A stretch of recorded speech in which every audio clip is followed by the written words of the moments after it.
بسم الله الرحمن الرحيم. الرحمن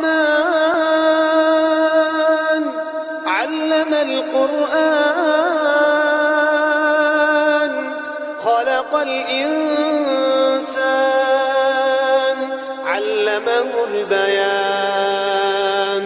الشمس والقمر بحسبان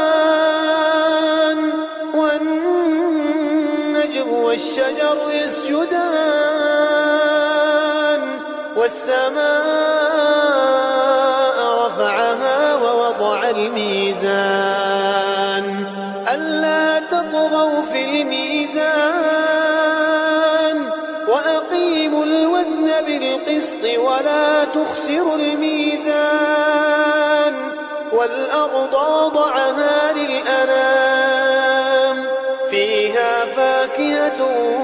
والنخل ذات الأكمام